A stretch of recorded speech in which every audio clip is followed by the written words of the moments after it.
Aí, onde é que nosso dinheiro vai embora, ó? Nosso dinheiro vai embora é aí, ó. Nessas disputas, nessas jogadinhas que o mercado faz juntamente com os governos neoliberais para poder não pagar impostos.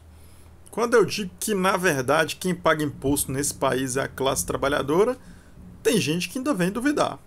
Super devedores, entenda a disputa para reformar o COAF, que pode decidir o destino de 70 bilhões de reais por ano.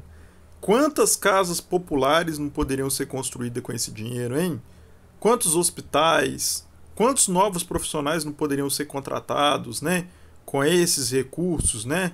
O aumento do salário mínimo poderia vir através desses recursos, mas aí eles negociam, compram muitas vezes as pessoas que estão nesse meio e acabam não tendo que pagar essas dívidas. MP editada por novo governo contraria Bolsonaro e enfrenta a resistência dos maiores empresas do país, das maiores empresas do país, né? É claro, elas não querem pagar imposto, né? Conselho Administrativo de Recursos Fiscais é responsável pelo julgamento de recursos relativos a questões tributárias, né? O ministro da Fazenda, Fernando Haddad, do PT, anunciou já no seu primeiro mês no cargo um pacote de medidas para reduzir o déficit de 231 bilhões das contas públicas previstos no orçamento deste ano. Para isso, propôs, entre outras coisas, mudar a regra de julgamentos do Conselho de Administração de Recursos Fiscais, o CARF, o que despertou uma intensa mobilização política de grandes empresários contra a ideia. De acordo com o auditor da Receita, Ricardo Fagundes, conselheiro do Instituto de Justiça Fiscal, a insatisfação está ligada a cerca de 70 bilhões por ano que esses grandes empresários terão de pagar em impostos ao governo caso a medida proposta por Haddad se concretize.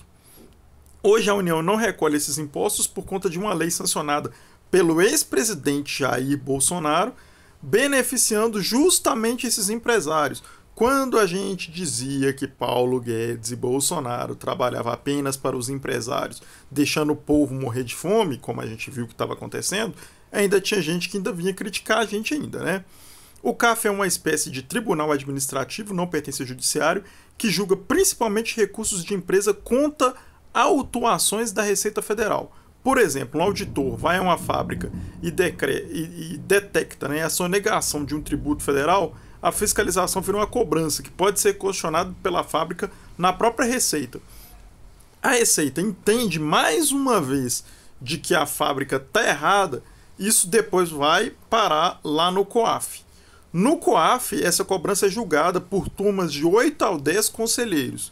Visando um julgamento mais equilibrado, em tese, metade dos conselheiros de cada turma é nomeada pelo governo federal, cobrador do imposto, e outra metade é composta por conselheiros escolhidos por entidades empresariais, como a Confederação Nacional das Indústrias, né, a CNI, entidade em que a fábrica cobrada no exemplo acima pode ser filiada.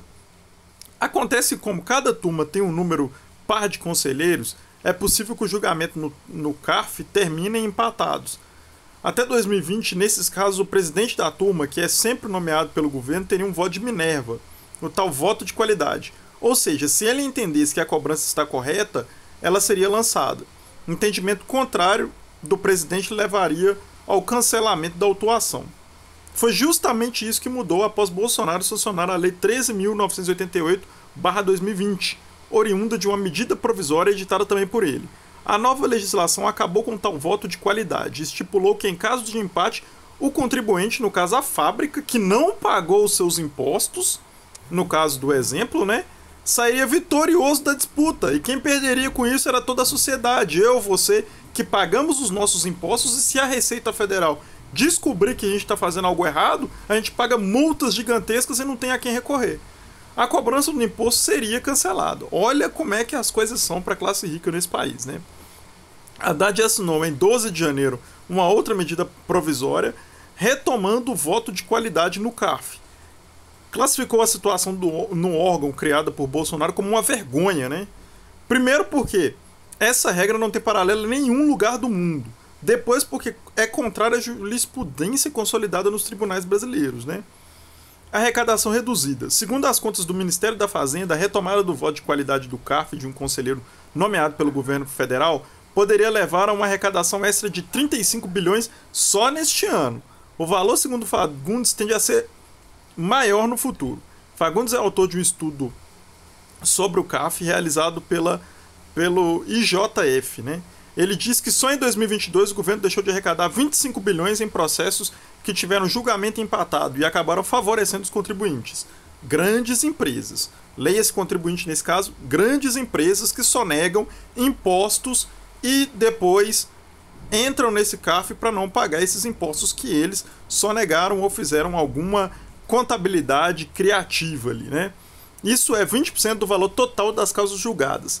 120 bilhões que são julgados através do CARF aí, né, no decorrer do ano passado. Para você ver como é que tem aí artimanhas para se livrar aí dos impostos, né? Em 2022, entretanto, houve uma greve na Receita Federal. Isso tornou o ano do CARF atípico, com menos julgamentos. Historicamente, o órgão julga causas que somadas envolvem cobranças de até 350 bilhões por ano. Esse CARF não deveria nem existir, na minha opinião, né? Porque se a empresa está errada, ela tem que pagar, ela não tem que ficar aí protelando, entrando em órgãos para ver se isso é perdoado, vamos dizer assim, né? Mas aí você vê como é que são as coisas para os ricos aqui no Brasil. Eles têm instâncias administrativas, têm instâncias judiciais, conseguem tudo, enquanto a população mais humilde não consegue nada, né? Se o voto de qualidade não tivesse sido retomado e 20% dessas cobranças também tivessem julgamentos empatados, o governo perderia cerca de 70 bilhões por ano. Olha o tanto de dinheiro nosso que essas empresas sonegam e aí depois ficam sem pagar e não é revertido aí para a sociedade, né? Atualmente há 1,2 trilhões em recursos administrativos sob cobrança da Receita à espera de decisão final. 1,2 trilhões em recursos. Olha essa quantidade de dinheiro. É muito dinheiro. Era dinheiro que poderia ajudar aí a resolver a situação de habitação do país, de várias outras áreas sociais que o governo não arrecada por causa dessas questões aí, dessa instância administrativa que é o CARF, né? Considerando que 20% desses recursos poderiam terminar em julgamentos empatados no CARF, a arrecadação perdida seria de 240 bilhões. Olha a quantidade de dinheiro, gente. As cifras são muito altas. Com menos arrecadação, o governo se vê obrigado a cortar gastos e investimentos, ou então manter a tributação sobre os mais pobres, não corrigindo, por exemplo, a tabela do imposto de renda da pessoa física, né, que a gente aí da classe média paga, né? Porque o governo não tem recursos para diminuir isso, porque os sonegadores de impostos saem em vantagem quando entram nesses órgãos administrativos para poder não pagar os seus impostos devidos. Nós, da classe média, que nem temos tanto recurso assim, temos que pagar. Eles não pagam.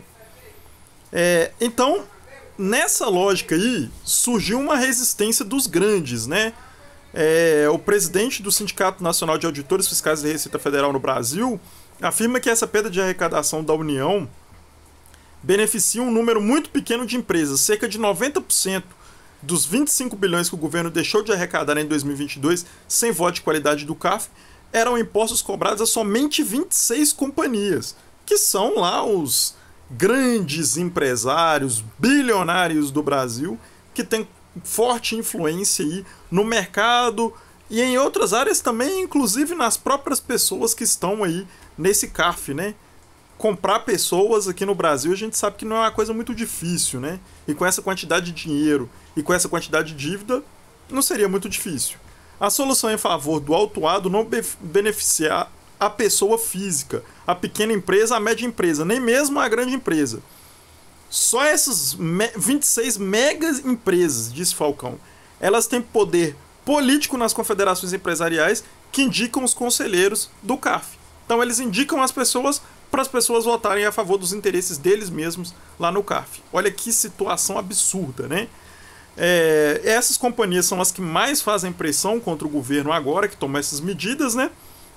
Foram apresentadas aí várias propostas para que essa proposta do governo atual, do Fernando Haddad, não fosse levada adiante, né, gente? A reportagem continua aqui falando a respeito dessa questão E aí, essa é a reflexão que a gente faz, essa é a análise e até o próximo vídeo.